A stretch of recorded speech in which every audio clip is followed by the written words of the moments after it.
Welcome to Start With a Win, where we give you the tools and lessons you need to create business and personal success. Are you ready? Let's do this.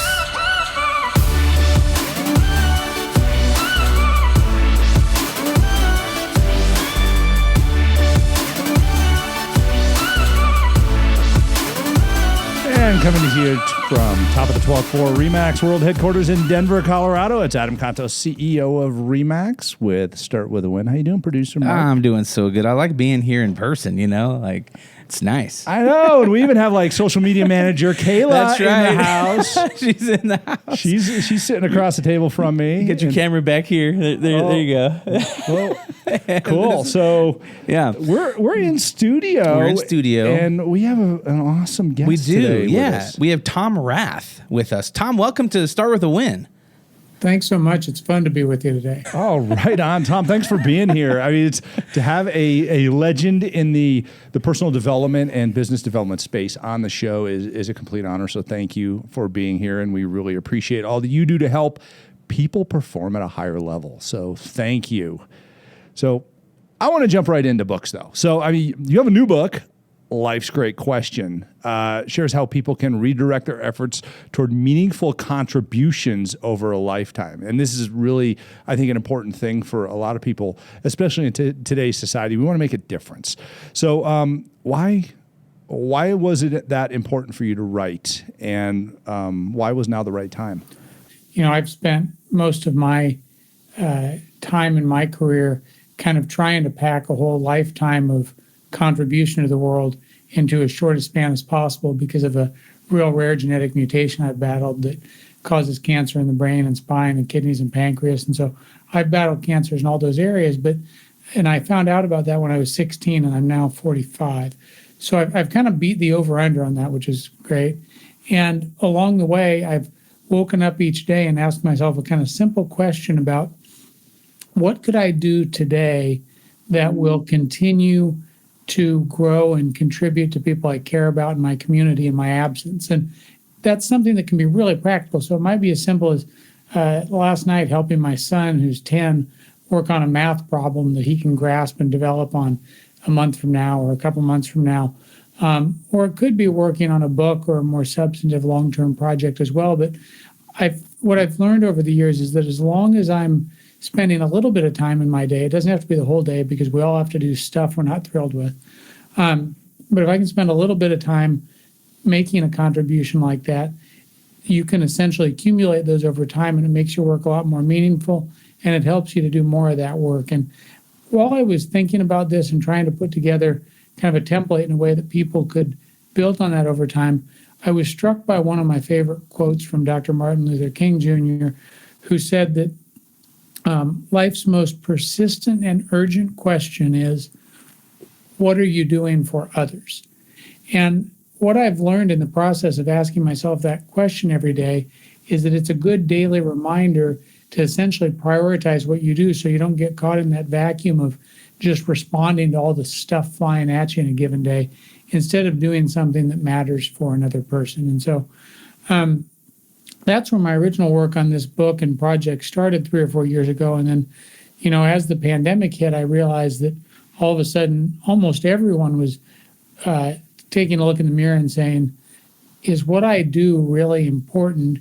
And am I doing the right things for the long term for society? And so it's been remarkable to have, maybe 5-10 times as many conversations with others who have all of a sudden honed in on that question.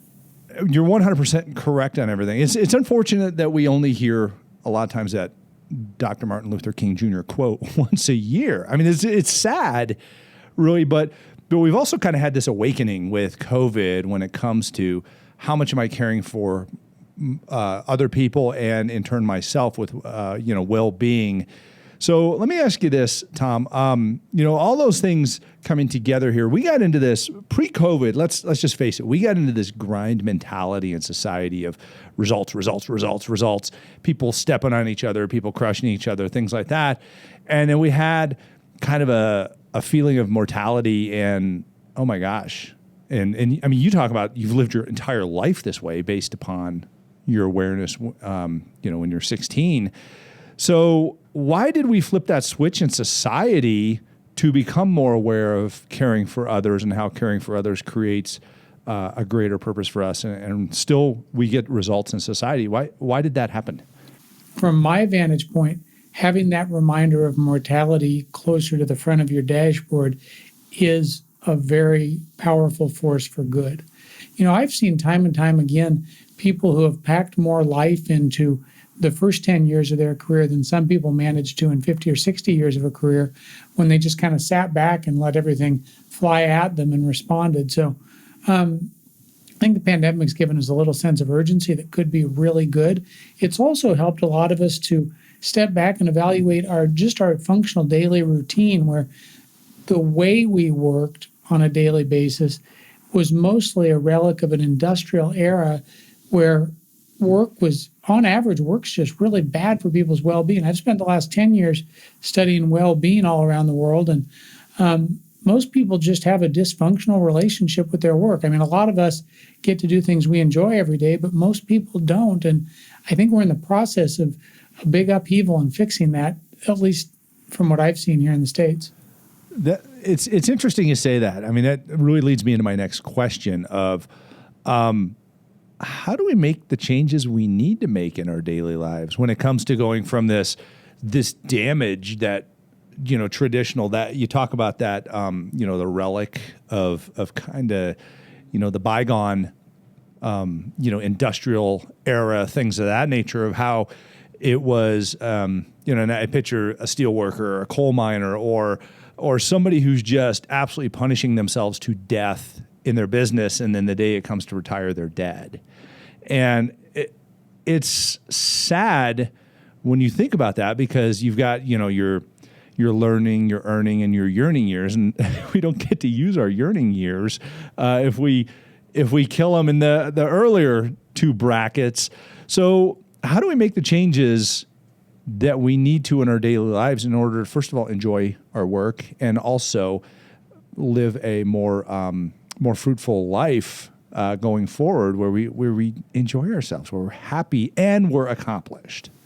Yeah, I think that's the crux of the matter. Is, so if you have this relationship between a person and an organization that is on average kind of broken, and it's really had been tilted towards the employer, what no one ever really cared to answer or tried to answer or forced themselves to ask is my life better off because I decided to join this organization?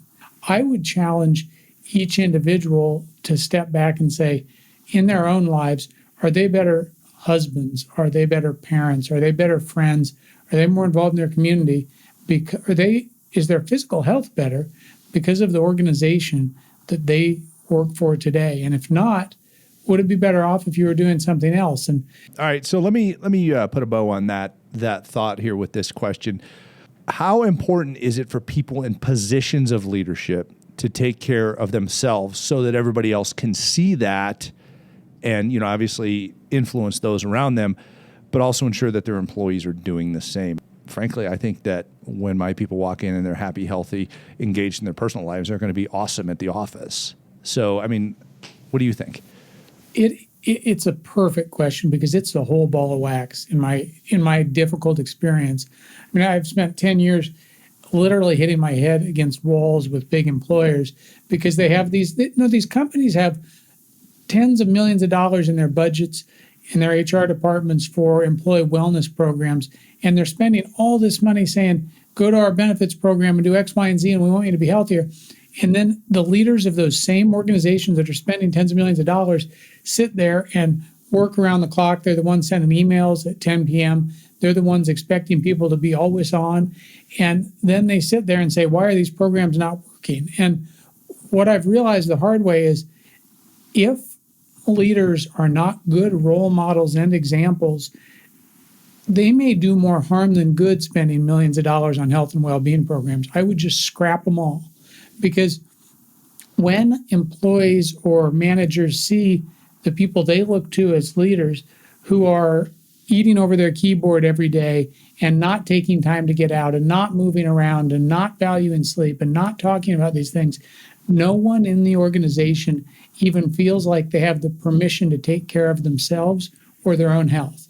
I can't think of a more important topic for any organization or any leader, because you simply have to be a role model for health and well-being and energy. Otherwise, I would argue you're actually a detriment to your employees' lives and health and well-being. Wow. Mic drop on that one. I mean, there's some people that need to listen to this. I have another question here. Where can we find the book, things like that online? Where can our listeners go? Yeah, the hub for all of it's at tomrath.org, and that'll give you links to the Contribify website we were just talking about and everything else. Awesome. And Tom, I have one more question that I ask every one of our guests on the show. And we hear some amazing things, and you're just an incredible man. You've done so much and helped educate so many on how to be better human beings and better business leaders. So thank you for that. But Tom, how do you start your day with a win? It's a good, well-timed question, because it ties back to what we were just talking about, where as a leader of some teams and client projects right now, I had one of my colleagues asked me if I could jump on a call at 6 a.m. this morning with one of our biggest clients because he's working through something. And I had to pause and think about it for a minute, because it's a challenge for all of us. And I said, no, I'm getting up to walk my kids to school, because that's such an important part of my daily routine, to get my day started and clear my head and give me a little bit of physical energy and give him a boost, because kids don't get enough recess time right now. That's a perfect way to get my day off to the right start, because it gives me the energy I need as a boost in the morning. Get some good social time where I'm not connected and checking my devices and the like. And then, the other thing I've really challenged myself on as I got into all this research is to help my whole family value sleep, instead of sleep being kind of a punishment and something that's stigmatized. So I was really happy this morning, because my daughter said, I didn't get enough sleep last night. I was up really late. She said, I think it's because I had almost no physical activity the day before. And I did a little dance in my head, because I knew that was something I'd been talking about for a long time. And she made those connections on her own and knew that today she's got to get out more and do more stuff so that she can fix that, to kind of start the cycle off on a better point. So I've really learned to value those pieces, and even force myself to be an example of pushing other things aside, so that I can do better work throughout the day if I started off that way, to your question. Wow. Amazing answer. Thank you, Tom, for all of that. Everybody, I encourage you to go listen to this podcast a couple more times. Tom has some incredible leadership principles and personal principles to maintain a happier, healthier, more productive lifestyle, and in our job environment, of course, as well. So anyhow, Tom Rath, speaker, consultant, amazing author. Thank you for being on Start With a Win. Everybody, make sure you check out Tom and Life's Great Question at tomrath.org, and we'll catch you next time. If you're ready to create personal and business success, subscribe to this podcast and head over to wherever you get your books and order Start With a Win, the book. Not only will you be helping yourself, but all author proceeds go to the Children's Miracle Network hospitals. Thanks again for listening, and for more great content, head over to startwithawin.com. Until next time, start with a win.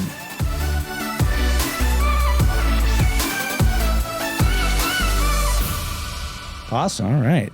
That was fun. That was. Yeah. Tom, that conversation just was amazing. So thank you. Tom, I had a question for you. What, as far as jobs go, I mean, is there a job that stands out in your mind where you're like, man, my boss was awesome and I loved working there and doing, the work that I was doing? Yeah, I mean, I think the best managers I've had and the best managers that I've seen over the years really do have an orientation about the development of the person is the outcome. And so when I was working at Gallup 10 years ago, we had this big database of 25 million people who've been through this employee engagement survey called Q12, and we brought the best managers from all over the world into one big room in Washington, D.C. And I stood up in front of the group and presented all these findings on employee engagement. And then at the very end, a guy stands up in the back and said, I've always just kind of viewed the development of my people as an end in itself, instead of viewing my people as a means to an end. And I was kind of taken aback. I think he summarized my 60 minutes of PowerPoint in about 20 seconds, and that stuck with me ever since. It's that simple. Oh, that's great. That's awesome. Well, hey, thanks for sticking around. And if you're watching this on YouTube, which you are because you've made it this far, don't forget to hit that subscribe button. Also, click that bell icon. It notifies you every time a new episode is dropped. And thanks for. We got Kayla in the studio today. There, this one back here. So many cameras. All right. Well, hey, until next time, we'll see you when we see you. Thanks.